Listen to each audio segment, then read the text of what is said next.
Hello and welcome to the space of Conscious CoCreators. I'm happy to meet you on this beautiful full moon day. I'm Uma, joined today by... Hello, I'm Shani.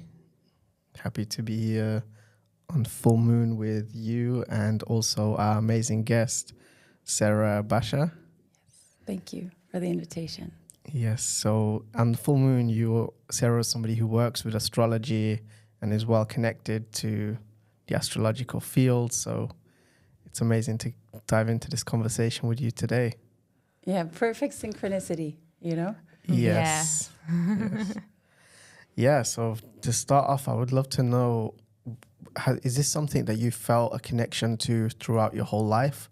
Or do you remember a specific moment when you were younger that you felt this like connection to astrology, and how did that all start?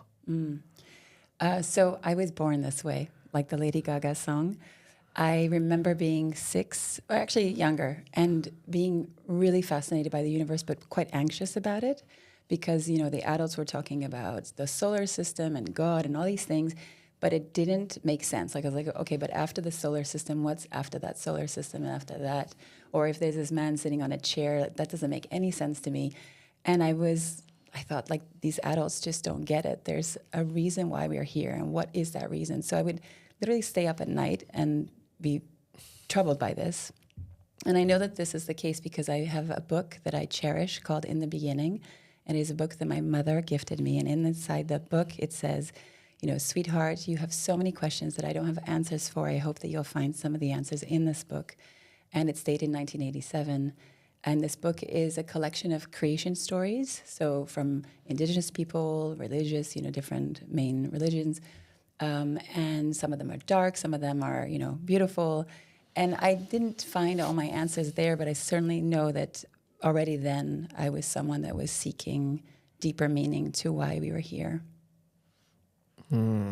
Wow, amazing. And this was a book that you've kept to today? Yes, I've kept, and I tell this story often because people wonder, like, you know, what initiates your path to consciousness? And I think some people are just born, you know, seeking meaning.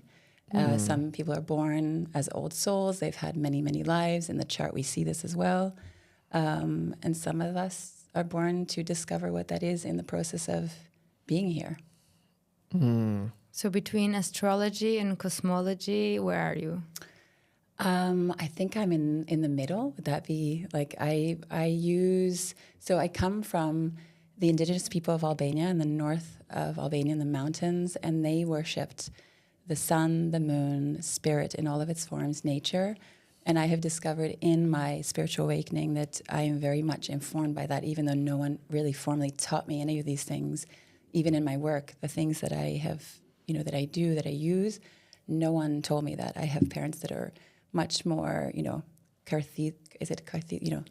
intellectuals. So they think with their mind. They are both spiritual in their own way, but it was never taught.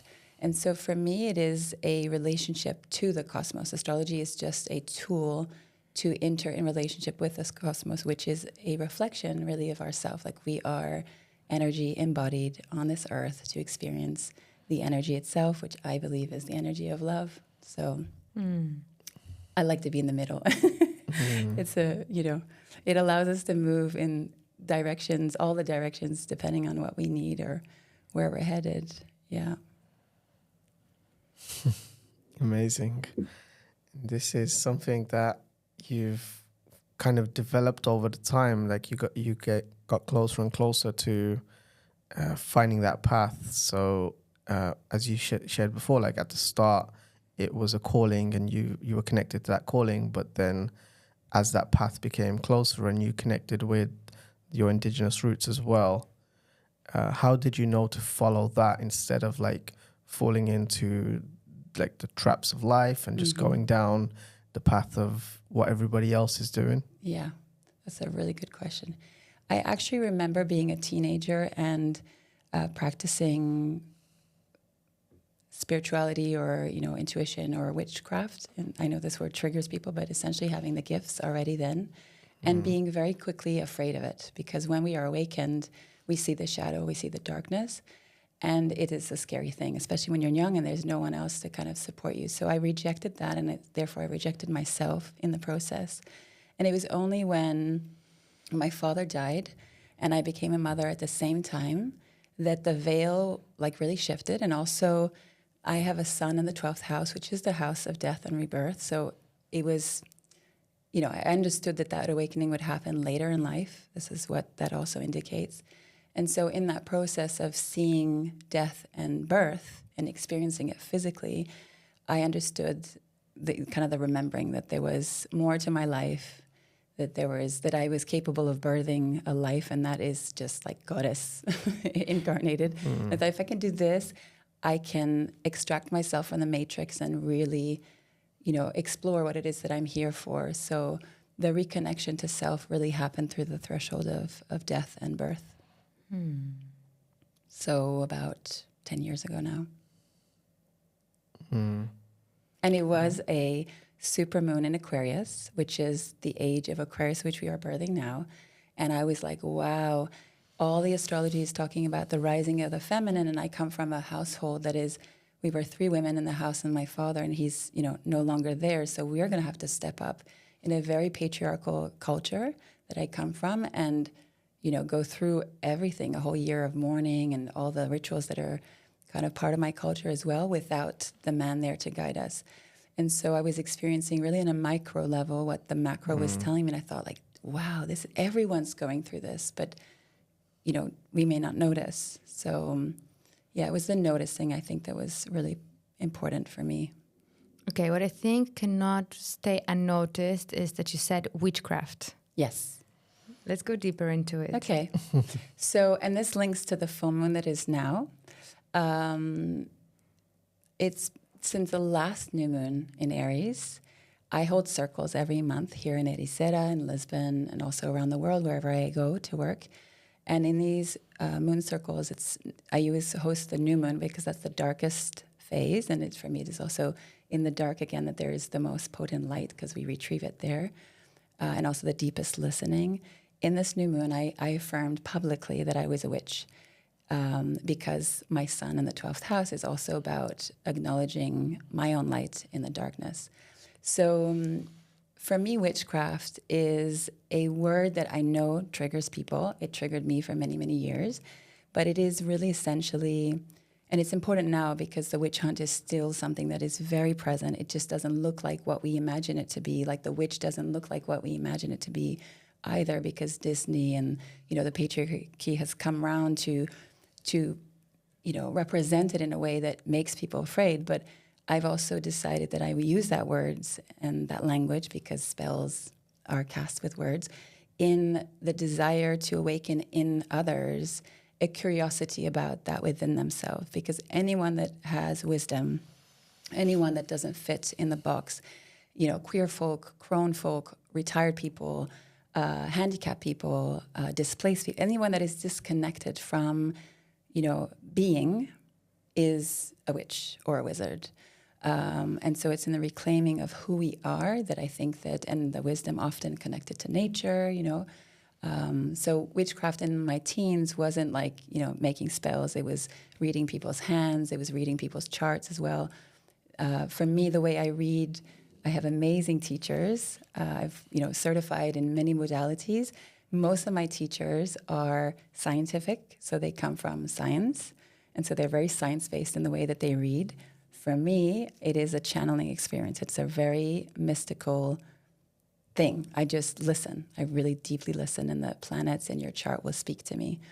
And I think everyone can do that. Actually, that is part of the mentoring that I do, is to teach people how to use astrology, but then they can explore other, you know, for some it's very tangible, you know, business even, to awaken to our wisdom and why we are here and how we come to serve.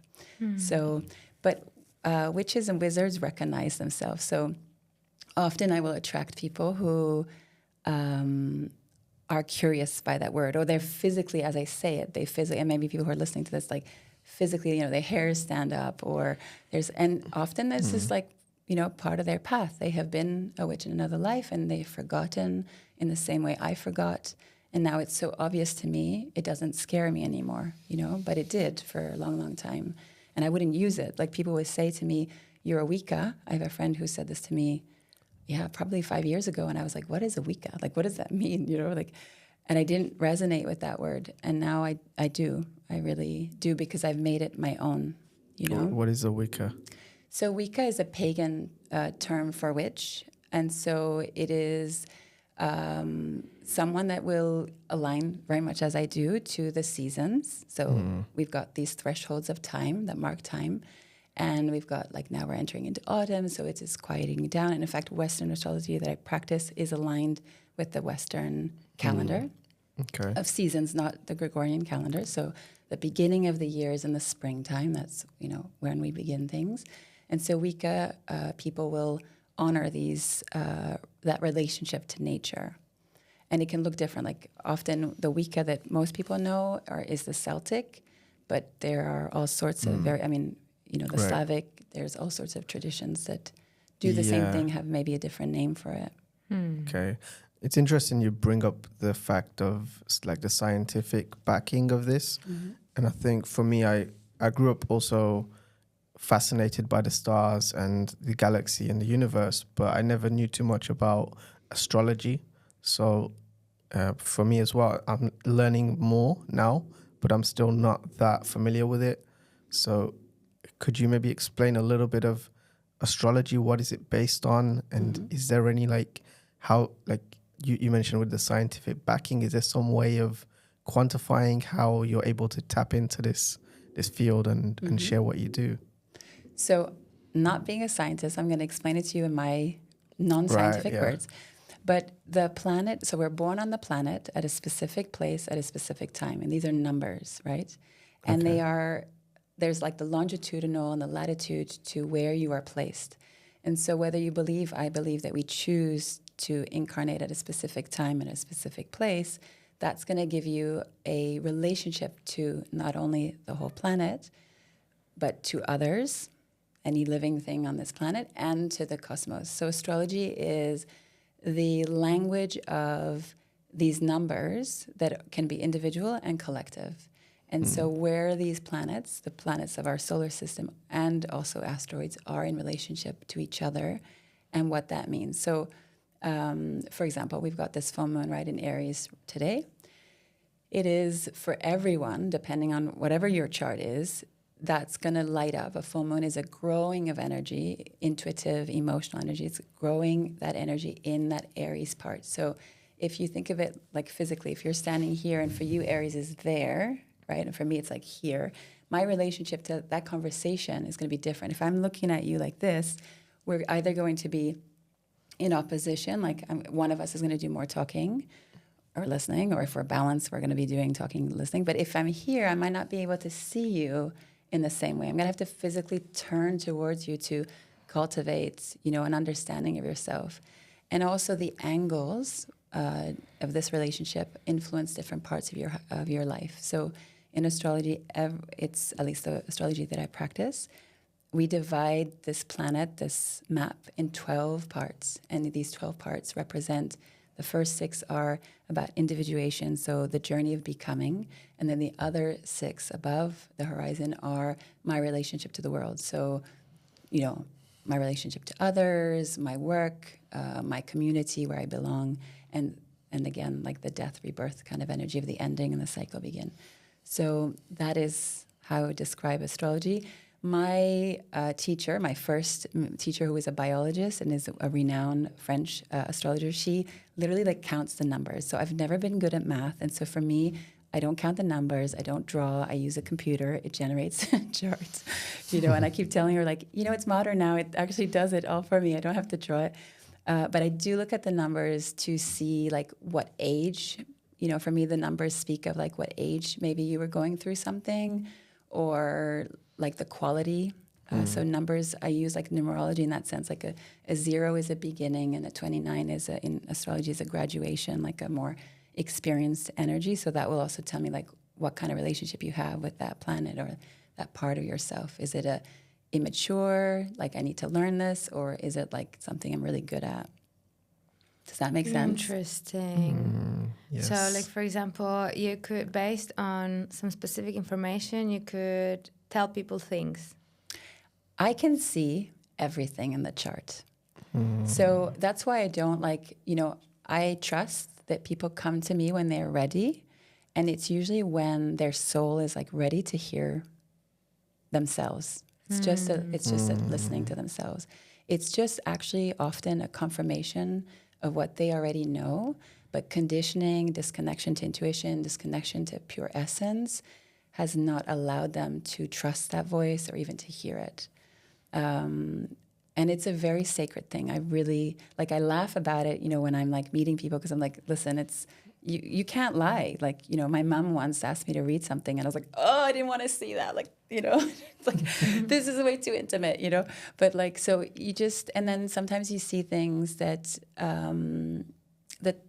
that people have never, to be deeply seen, And when I see people, and maybe this is my, my bias, is that I just see people who want to be loved and who want to belong here on earth. And so we just go about it in different ways. And usually it's just really deeply accepting ourselves, really, awakening to ourselves, to the fact that, as you say, we are conscious creators, co-creators with the universe. And it's not an independent thing on my own. It actually includes the whole world. But cultivating first that relationship to self, That's beautiful. Thank you. Yeah, and this practice that you've developed in terms of being able to look into the numbers, but then also channel something through. I'm wondering, when it comes to the channeling side of it, how did you develop that connection to be able to share this wisdom through?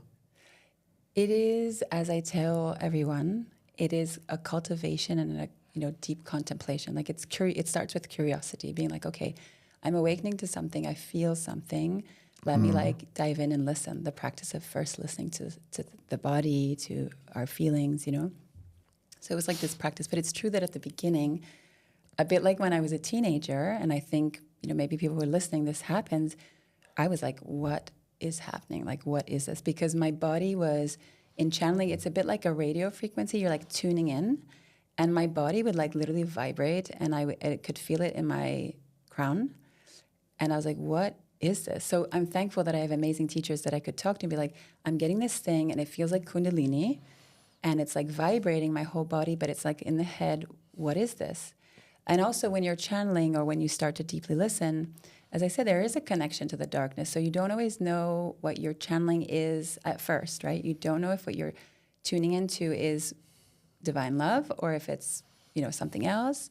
And so you have to learn. So my practice also always includes calling in only the highest vibration of love in, and really shielding and protecting those who sit with me and myself in the process. So I don't work a lot, because when you are channeling or being in presence with people, it takes energy, it takes time, much like with ourselves. And so I don't want to be doing this, 10 times a day or even 7 times a week. I want to give myself the time, and the same way as I gift it to others, So that's an honoring of what I need also, and then therefore teaching others to honor what they need. I practice. It's a practice, like anything. Yeah, it's a practice. But it is freaky at first. You're like, okay. And I'm convinced that everyone can do it. In my mentorship program, I teach people through 8 weeks, so it's very short, to read their charts and to tune in as well in their unique, specific way. Because for me, it might have been this vibrating, but for you, it might be just a real sensation in your belly, or you hear something, or intuition just speaks to us differently, and we have to not think about it, not be oh, she said, or this person, this guru says that this is what intuition looks like, and start cultivating curiosity about what our truth is, and then honoring that, Okay, so I think for some people who might be a bit more skeptical about this, I had my chart read sometime, and I remember okay, I resonated with it, but then in some cases it could apply to anybody. Okay. So if it's just more generic things of okay, maybe it does apply to me, or maybe it could apply to me on one day and not on another, like how would you know if it's truly something that's, wisdom that you can apply to, and other people who just use like their star sign as an excuse for their behavior? It's like, I'm just a Gemini, I've heard that before. Yeah. Are you a Gemini? I'm not a Gemini. Okay. No. Yeah. So, for example, right? So I'm a sun in Aries, but I'm a sun in the 12th house. I never identified with the sun sign. It was only when I learned that I am everything that it made sense. So I find it perplexing that you had a chart reading and it didn't deeply resonate. I'm kind of like curious as to know like what they were doing, because my readings are so specific. I can tell you, like, I work with people who have businesses and who are fundraising, and I can tell them at exactly what day they can reach out to, raise money. And it's like, even when it happens now, I'm always like, for real? Like it was, because they'll message me like, I got the, fundraise €1 million or whatever. And I'm like, it works. Like, so I get confirmation constantly whenever my mind starts getting skeptical. It sometimes still does, that it actually works, but it's very specific. So it's very unique to you. You are not just a Gemini, you're not just an Aries, and you're allowed to be not just a Gemini, you're allowed to be your unique expression of those things. We have choice. The map is a map, but how you relate to the world, and another example. So in one of the last moon circles here, there was a lady, and I was like, listen, I'm very direct and blunt and honest. I mean, there's no point in, I was like, I don't know if you're looking to have another child, but if you are, you would clearly have another child. And I was like, and I think you might want to like really practice exploring your sexuality. And she blushed. And this was like a very, confident person who instantly became very like vulnerable, because of course we're talking about intimacy, and we're talking about something that she had been thinking about but hadn't expressed publicly, maybe not even with her husband. And then she's like, but how can you see that? Like, she was troubled by the fact that I brought that up. And I said, well, listen, I can explain to you why. And so also, I don't want people to think that it's like they need an astrologer, right? Like, it's a map. Like, anyone can read it, but it takes also time. So there are a lot of people who say they're astrologers who don't even know their map, who don't own their map. And I always question that. It's not a general thing. It's actually a very specific art.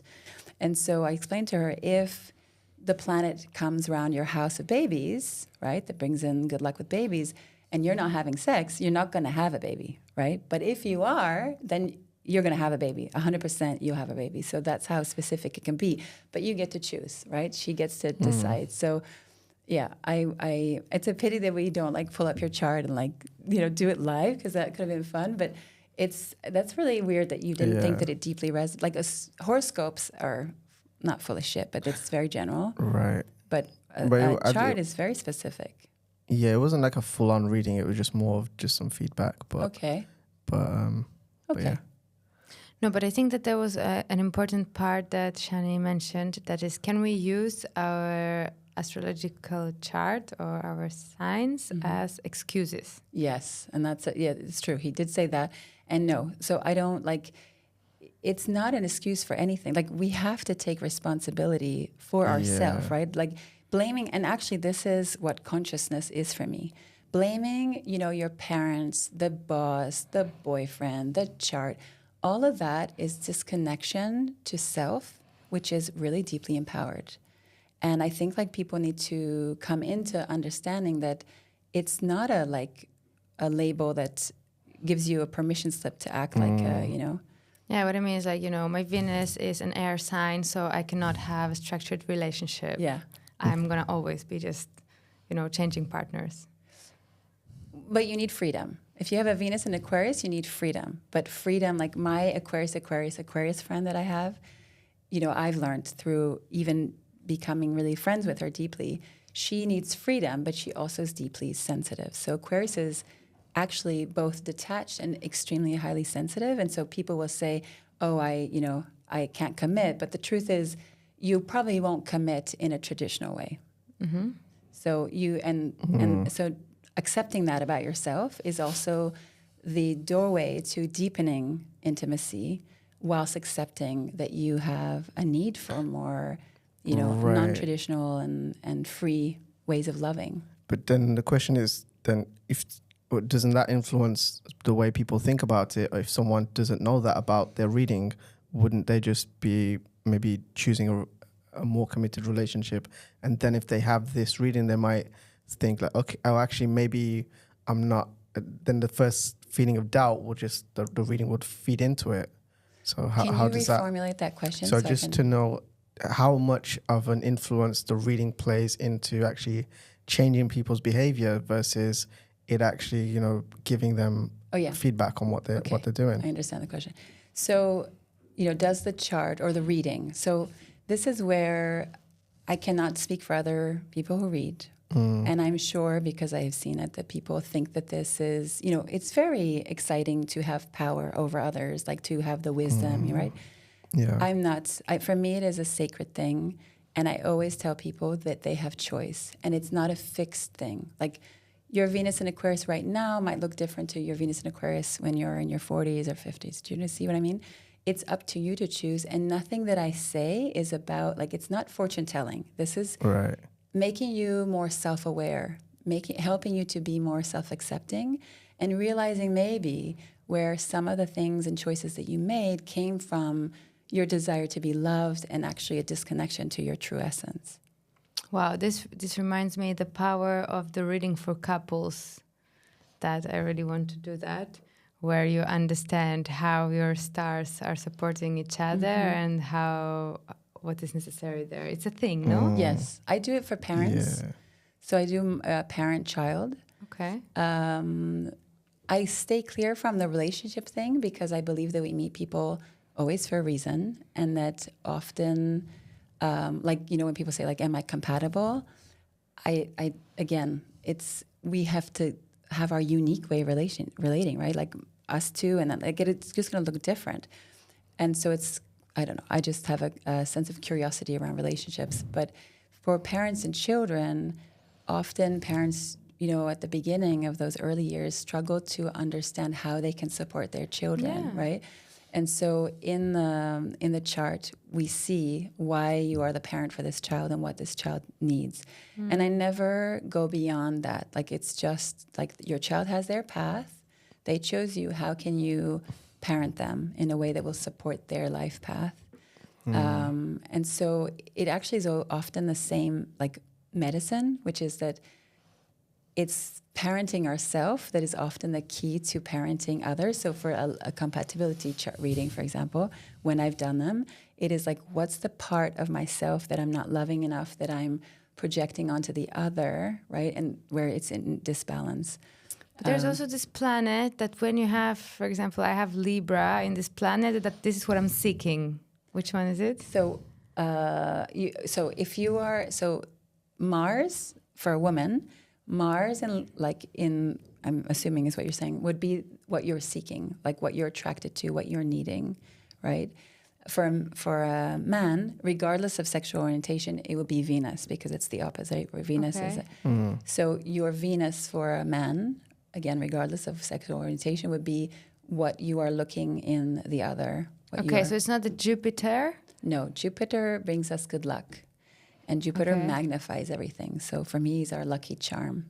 Okay. And right now, Jupiter's in Gemini till 2025, June. And so that's why podcasts, connecting with people, like, we're going to be lucky in this realm, because this is how essentially we awaken to the age of Aquarius. It's through hearing other people's voices. Beautiful, because this exactly brings me to the question which I was about to ask you as next. And it's not how the fact that my ascendant is in Gemini, how it's strengthened by this. It's not that. The other one is, like, if you could share with us the concept of the age of Aquarius and age of Aquarius, how it is happening in the planetary level, and what does it actually mean other than our consciousness is awakening and there is a spiritual shift, like in terms of astrology. What is it? Okay. So there is a discussion around astrologers whether or not the age of Aquarius is actually happening. And for me, these are like it doesn't really matter. Like, we know we are going through change, and what we do know is that Pluto, the Lord of transformation, is moving into Aquarius. So this is kind of a signpost of we are ending one age and moving into another age, because it's a collective planet. Right now, we have Pluto in Capricorn till November. And so we are the old world. Capricorn is the structures of our life, of the world that we've built, that we've experienced, right, from the history books, is ending. And so the age of Aquarius astrologically is that collective shift from Capricorn to Aquarius, and Pluto being power also, like when it is integrated, when we have integrated our Pluto, which is our shadow, our fear, our trauma, we can transmute that into power for the people and power for the future, because Aquarius is also the future. So I'm very excited for it, but I do realize that it requires, again, shadow work, taking responsibility for our energy, not being in the vibration of fear, which Pluto can really trigger. In the drive over here, I landed on this, as I told you, Uber driver whose birthday was today. And I said, listen, I didn't take my cards, but like, ask me anything, and I've got my pendulum. I can answer the question. Like, what is it? The question that you're asking that you would love to have an answer for? And he said, is my life going to get easier? I said, okay. Can you be more specific? What is easier to you? And he said, well, am I going to still have debts and stuff like that, like with money? And I said, okay, well, yes. And he's like, I was like, because it always gets better, but also money, as we know it, like the fear of not having money, scarcity, is an old mindset. It's the old world, right? I really, truly believe that if, people are afraid of that, it's about shifting, and that's what Aquarius, the age of Aquarius, brings us, is innovating the ways that we live and interconnect, seeing that we can invent new ways of being in relationship, work, and use technology and community as our greatest resource. And so money, as we know it, as a like earth-based, because we're moving from earth to air, is very, really different. So we can also ask ourselves, what is my relationship to air? When the wind blows strong, does that stress me out? Does it very tangibly, does it, or does it excite me? There's people who are like, a storm, I want to go in the, like what's your relationship to air? What's your relationship to air in your chart? Do you have a lot of air, or are you like really all fixed earth? And so for you, change like this physically feels uncomfortable, because you're going to have to move out of your body and like get into your energy, right? Get more curious, get more flexible. And for people who are very earth-based, flexibility physically is a thing that's hard. So that is how you're going to raise in consciousness. It'll be specific to you. Yeah. But Geminis love, Gemini risings love the air. It's all here. The realm. I say kisses and dreams exist in the realm of air. When you blow a kiss to someone, there's something about that energy that is not in the earth. Okay. Yes. I love it. Yeah, I have so many questions that are related to things that I would like to ask for myself. Go for it. I think, true. That would be useful for people as well. The more specific we get, the more tangible it is. Actually, I don't have your chart. I do actually have my chart on my phone. Okay. If you want to read it. Oh, yeah, you can show it to me. Would you like to? Yeah, if you I'm not going to do do full reading, because I honor my work. But if you want, we can. Whatever. Because you're still skeptical, and clearly you went to see someone before who's we not go a there, I just have one more question that I'd like to ask you, which is how did you find yourself as a child? Because you have had this path since you were born, and you felt connected to the universe, and you had this curiosity, and you were so lucky for your mother to instead of telling you no, she would honor your super speciality.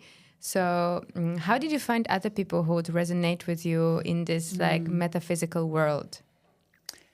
When I think about little Sarah, I feel sad. But in becoming who I am today, I have reclaimed her and told her that she was loved and that she belonged, right?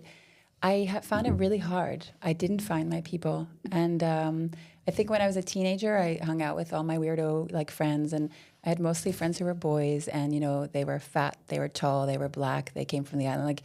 they were all misfits, right? We were all misfits. I had big teeth. I was skinny, like very short hair, not girly at all.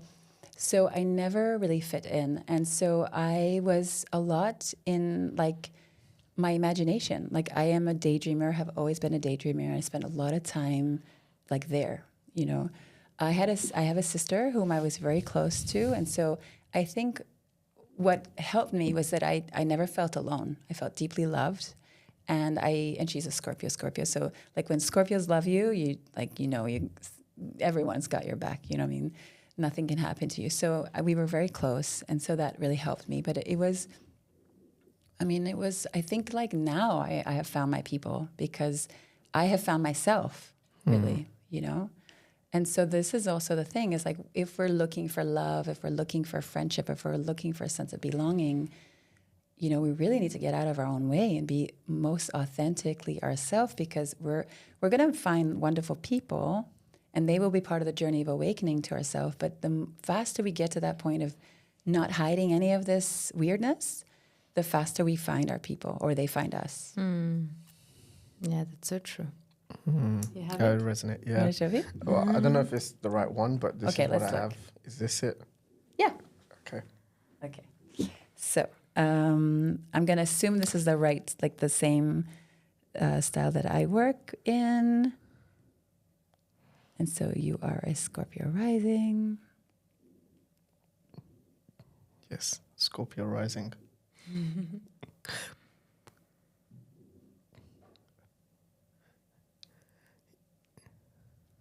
It's creating a mind Yeah. map. I'm listening. We see the work happening. I'm listening. We're seeing as how it happens, you know. I'm really curious about what I'm going to learn about you.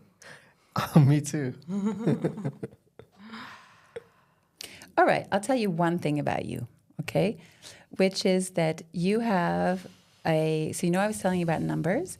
You have a sun at 0 degree. Okay. And so for you, and also a lot of things are happening under the horizon point, right? This is a circle of the journey, the hero's journey. And there's a lot happening here at the beginning, right? This beginning part of our journey is around who I am, what do I believe, what my self-worth, my friends, like school and my family, like where I come from. So most of your soul journey in this life is to understand these things. This is where most of the work that you will do happens.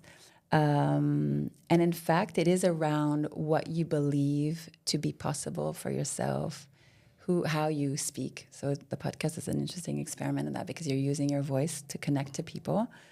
But at a 0 degree of the sun, this is like this may be your first lifetime here. Like you are really here to understand your depth because Scorpio is about understanding the shadow, power, intimacy, trauma. You know, like it is the journey of Persephone or Hades. And so it's like asking yourself, like, how do you relate to those things? Because you also have Pluto that rules Scorpio. So this planet that I was speaking of, which is the planet of transformation in your first house of who you are. So maybe even when you came to like your birthing, I don't know what your birthing experience was like coming into this world, but part of like your birthing experience is part of why you are here and integrating that.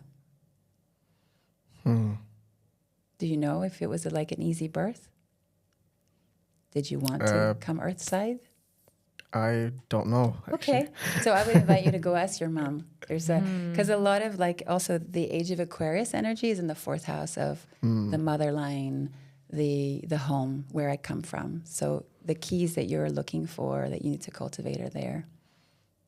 That's interesting. I wish you knew because then you could be like, oh my goodness, this is so accurate. But you'll have to tell people after on a note on the podcast after you've asked your mom. I will. So what you're saying is it's mainly about the initial part of the journey that it's integrating.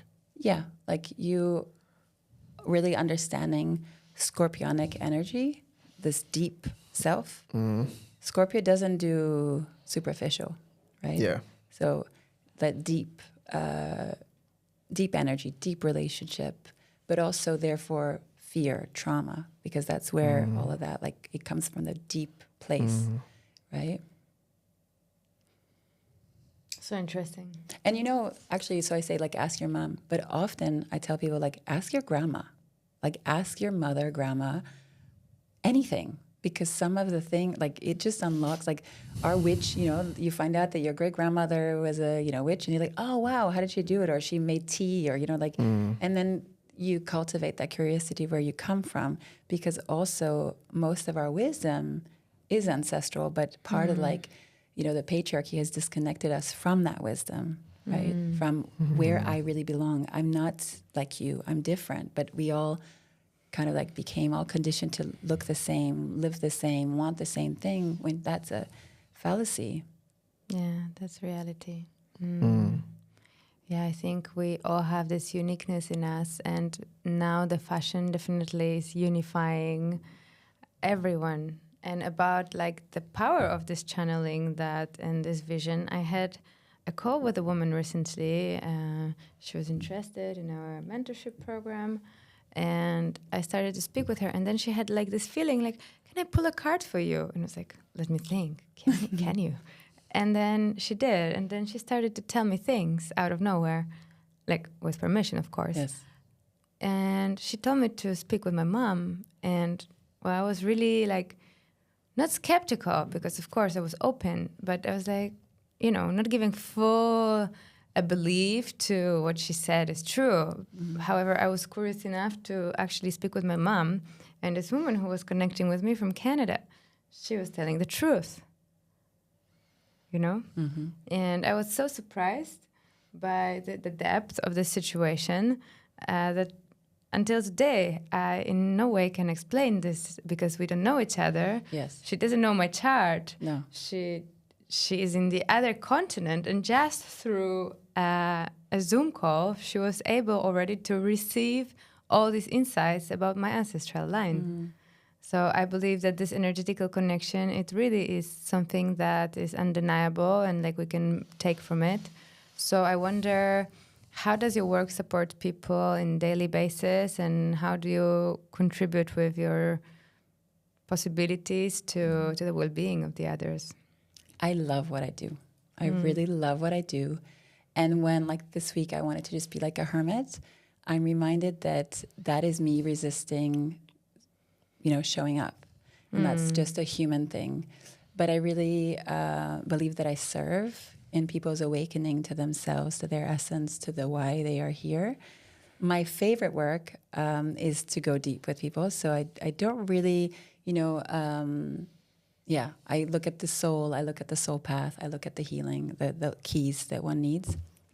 In the mentorship, it's like teaching people intuition, reading the chart, using it, because I also have a Virgo moon, which is a very tangible practice. I like everything to be very simple, practical. So this is what I gift people, is that, you know, making sure that you're not like going after something when it's not the right time, because there's also something about divine timing, and the chart will tell us that, like when's a right time to do certain things.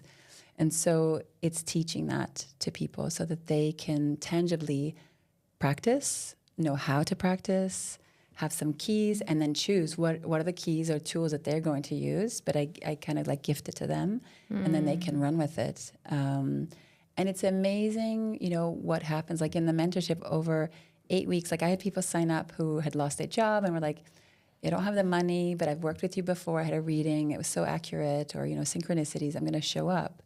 And before the end of the program, like this one person I have in mind who didn't have her job. And so I said, okay, you know what? Money should never be a barrier, which is also what I tell people. I said, I believe in you. And I know that if you align, money will flow. And so she's like, really? I was like, yeah, you can pay me after. So she was going to pay me in December. She started. And then on week 5, she got a job offer out of nowhere. That was a full-time job, paid twice what she'd had in her previous job, and would give her soul what she needed, which was, in her case, she had a lot of fear around not having. So it was giving her soul like, here, you're taken care of. Now go you spend that other half of that time to follow your dream and like to birth this amazing work that you want to do, right? So she got everything she wanted, but it required her to like show up, you know, and to be really honest, of course, with myself, but first with herself, you know? So it's not for everyone. I'm not for everyone.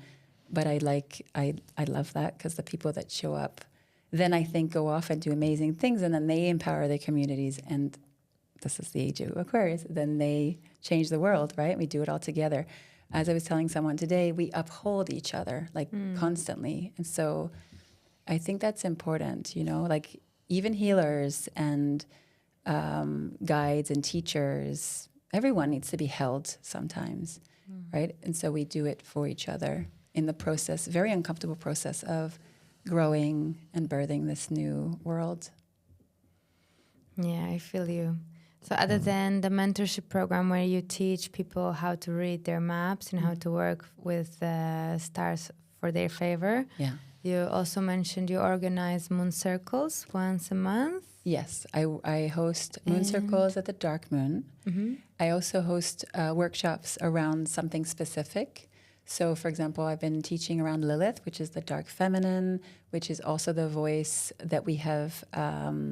So the place where we have shame, where we have fear of abandonment, where we have fear of speaking, and also where we have felt injustice. And of course, we see in the collective that this is a real thing. So I've been teaching Lilith a lot so that people can heal that part, reclaim it, and so come into their shadow light. I also host or co-host circles, like women's circles specifically, in different places as well. And of course, I do readings, one-on-one readings with people. Those are the ways. And do you work mostly online or here in Portugal? I work online. My clients are really all around the world, all the different time zones. But that's why the moon circles are fun, because there's something different about physically sitting with people, which I love. So yeah, I do both. And then you also host your own podcast. Yes. I do. Yeah, I do. Which was not, I don't know if it's the same for you, but it was never a plan. Like, this was never the plan. I was never thinking I would be an astrologer, a guide, a mystic, having a podcast. Right. Like, never. It was never the plan. But I sat with my guides, and my main spiritual guide said to me, speak your truth. And I didn't know what that meant. So it's a bit like what you were saying earlier, Shani. It was like, what does that mean? What am I not saying? Is it about me? Is it about everyone? And so I spent weeks, if not months, sitting at my altar asking myself, speak your truth. And also researching about her, because I didn't know who she was. And my skeptical mind was like, seriously? An Egyptian goddess? That is so stereotypical. But I knew I had to trust. So I was like, I'm going to just trust it. I'm going to go with it. And as I researched her and as I cultivated curiosity around the question, the podcast was born actually by accident. I was mentoring someone who in their chart, it was like the best thing they could do. I was like, you need to do a podcast, go for it. And then she said, well, can we do it together? And I said, well, if you need someone, yeah, okay, I believe in it, so I'll help you. Yeah, we'll do it together. And then the day we launched, she's like, no, and that's what I mean. I was sad for her because I knew, I could see in the chart it would have brought her so much abundance, but she was not ready, and that's okay. And so you just have to accept there'll be a moment when she is. And so I was like, what do I do? We've told the whole world that this podcast is coming out.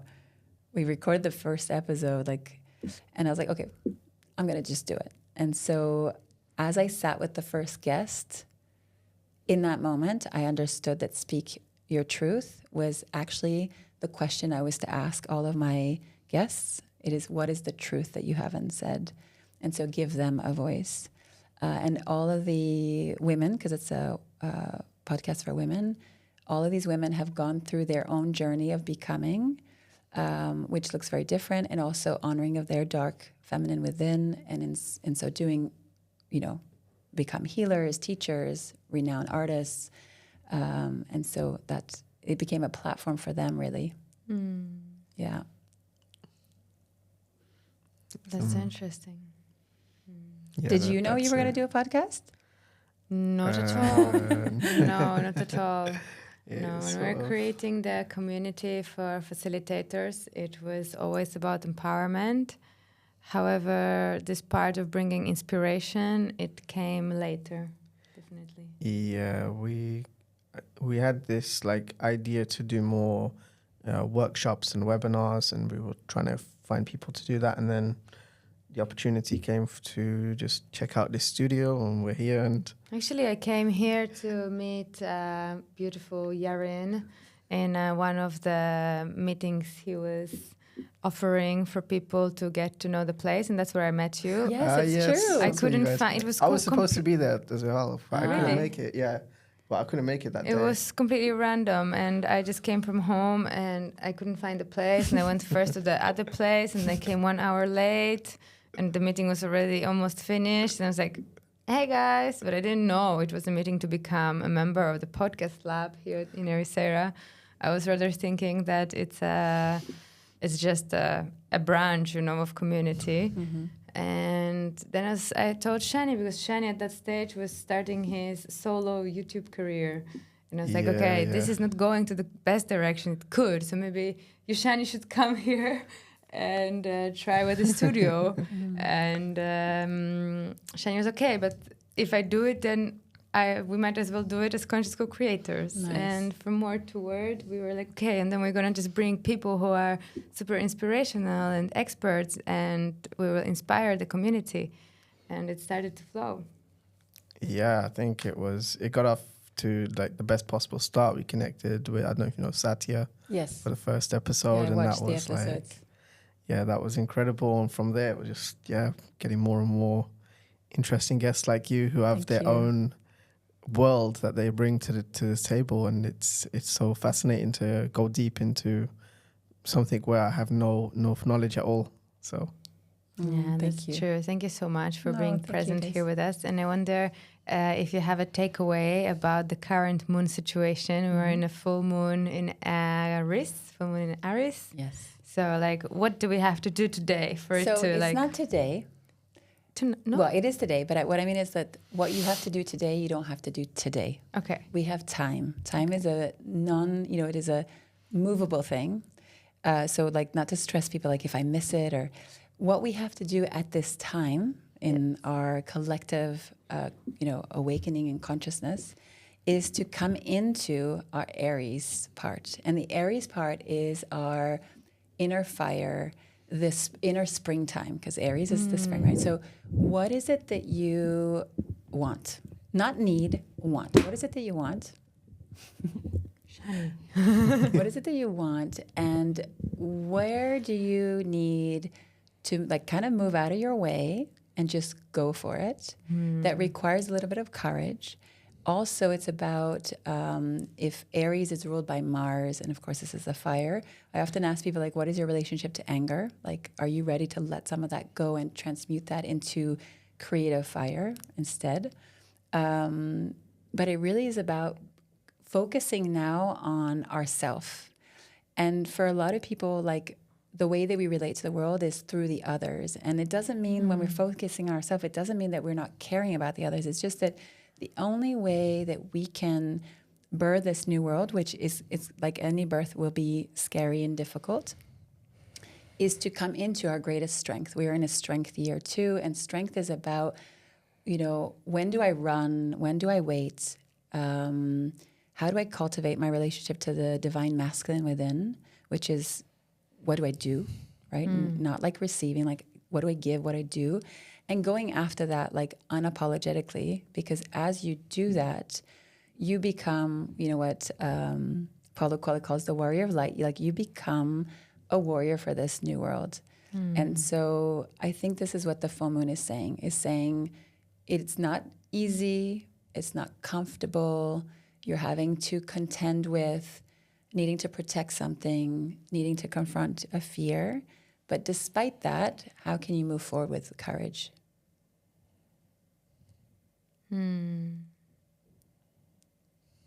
Okay. And we've got this kind of like lunation energy continues till next spring. So we're going to see the fruits of this next spring.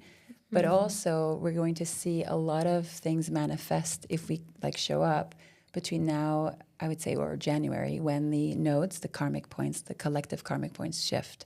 So really this end of year is a huge transformative time.